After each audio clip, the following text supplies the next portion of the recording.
Hello students, once again welcome in AS education classes. Students, आज हम इस video में बात करेंगे the characteristics of sound waves. Sound waves की कौन कौन सी मेन कैरेक्टरिस्टिक्स होती हैं, यानी कि ध्वनि की जो कौन कौन सी विशेषताएं होती हैं।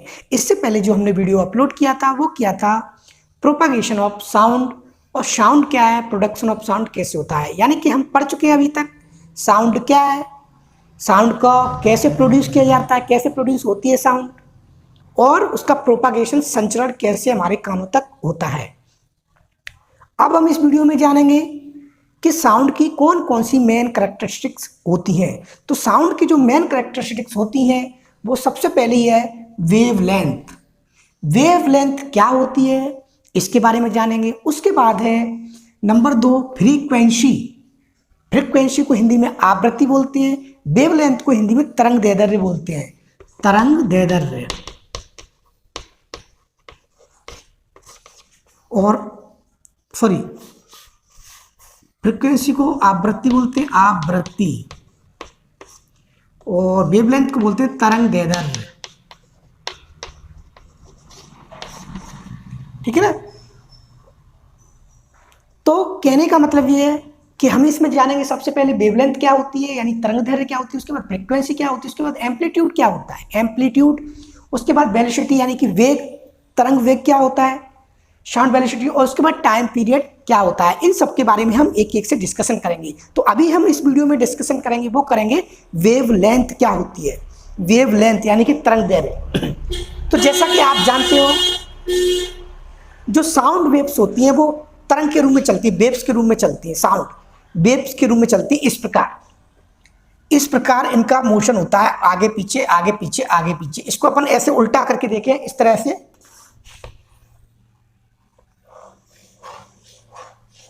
इसको मैंने इस तरह घुमा के बनाया है जिससे आसानी से समझ में आ जाए। बात एक ही है कि जो एयर के डस्ट, एयर के पार्टिकल होते हैं वो आगे पीछे मोशन करते हैं, यानी आगे गए पीछे आए, आगे गए पीछे आए, आगे गए पीछे आए, इस प्रकार से।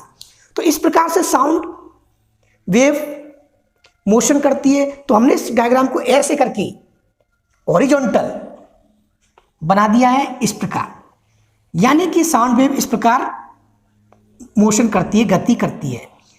यानी कि एक वेव यहां तक हो गई, यहां तक, दूसरी वेव यहां तक हो गई,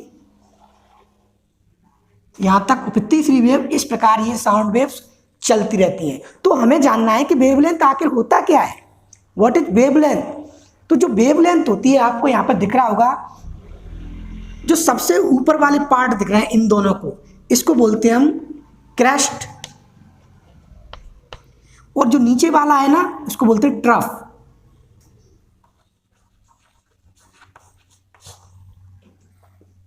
क्रेस्ट और ट्रफ, इसको भी क्रेस्ट बोलते हैं, इसको ट्रफ बोलते हैं।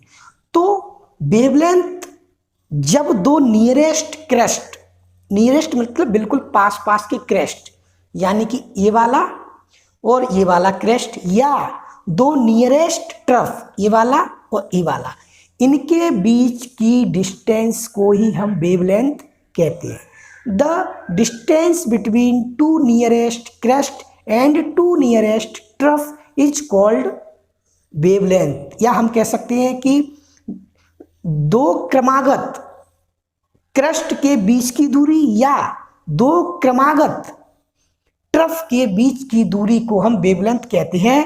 एक बार मैं फिर बता दूं, the distance between two nearest crest और two nearest trough is called wavelength. यानी कि ये इसके पास में, ये जो क्रेस्ट है इसके पास वाला क्रेस्ट ये वाला है, ये वाला नहीं है, ध्यान रखना, इसके पास वाले के बीच की, दोनों के बीच की दूरी को अपन वेवलेंथ कहते हैं। या ट्रफ ले लो, दोनों के ट्रफ है ना जो पास पास है, उनके बीच की दूरी को अपन वेवलेंथ बोलते हैं। वेवलेंथ को हम शो करते हैं लैम्डा से, ये लैम्डा का साइन होता है। लैम्डा एक ग्रीक लेटर होता है,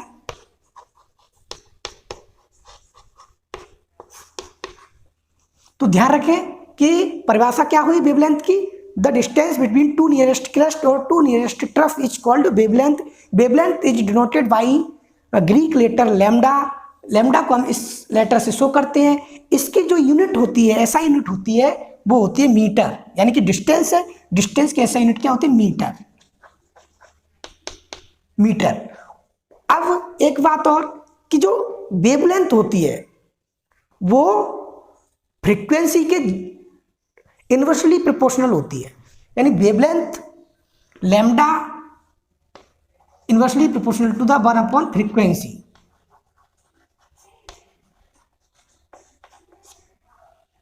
यानी कि अगर वेवलेंथ ज्यादा होगी तो फ्रीक्वेंसी कम होगी, वेवलेंथ अगर ज्यादा होगी तो फ्रीक्वेंसी कम होगी, और अगर फ्रीक्वेंसी ज्यादा है तो वेवलेंथ कम होगी। यानी कि इन दोनों में इनवर्सली प्रोपोर्शनल रिलेशनशिप होता है। यानी कि अगर फ्रीक्वेंसी बढ़ेगी तो वेवलेंथ कम होगी, और अगर वेवलेंथ बढ़ेगी तो फ्रीक्वेंसी कम होगी। अब हम जानेंगे, अभी हमको ये नहीं पता है कि फ्रीक्वेंसी होती क्या है, व्हाट इज फ्रीक्वेंसी। तो फ्रीक्वेंसी को मैं एक थोड़ा सा बता देता हूं कि एक सेकंड में कितनी वेव्स प्रोड्यूस हो रही हैं, कितनी वेव्स चल रही हैं, the numbers of wave produce in 1 second, या हम बोल सकते हैं the number of vibration produce in 1 second, या the number of oscillation in 1 second. यानी कि एक सेकंड में कितने वाइब्रेशंस हो रहे हैं, उसी को हम बोलते हैं फ्रीक्वेंसी। तो मान के चलिए यहाँ से यहाँ तक एक सेकंड में 2 वाइब्रेशन हो रहे हैं, तो इसकी फ्रीक्वेंसी क्या हो गई, 2 हर्ट्ज हो गई। 5 हो रहे हैं तो 5, 100 हो रहे हैं तो 100। जितनी भी एक सेकंड में वाइब्रेशन होंगे या ऑसिलेशन होंगे उसको हम फ्रीक्वेंसी बोलते हैं। तो जो फ्रीक्वेंसी होती है, यानी कि जो वेवलेंथ होती है, वो इनवर्सली प्रोपोर्शनल टू होती है फ्रीक्वेंसी के। तो आपको समझ में आ गया, यानी कि अगर फ्रीक्वेंसी ज्यादा है, फ्रीक्वेंसी ज्यादा है किसी वेव की, तो उसकी वेवलेंथ कम होगी। यानी कि एक सेकंड में वेव्स ज्यादा प्रोड्यूस हो रही हैं, वेव्स ज्यादा, इस प्रकार से। ये डायग्राम बना दिया मैंने, ये।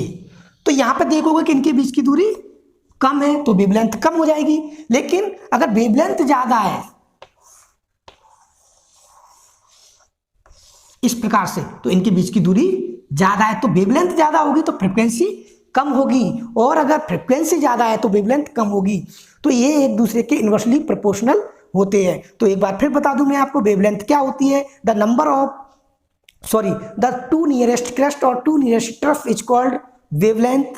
Wavelength is denoted by Greek letter lambda, this is lambda, and इसके ऐसा यूनिट इज मीटर। इसको अपन करते हैं मीटर में या सेंटीमीटर में, ऐसा यूनिट इसकी मीटर होती है। और जो वेवलेंथ होती है वो फ्रीक्वेंसी के इनवर्सली प्रोपोर्शनल होती है। अगर फ्रीक्वेंसी बढ़ेगी तो वेवलेंथ कम होगी, अगर वेवलेंथ कम होगी तो फ्रीक्वेंसी बढ़ेगी, या फ्रीक्वेंसी ज़्यादा होगी तो वेवलेंथ कम होगी। तो आई होप आपको समझ में आ गया होगा। अगले वीडियो में हम बात करेंगे फ्रीक्वेंसी क्या होती है। तब तक के लिए जय हिंद, जय भारत।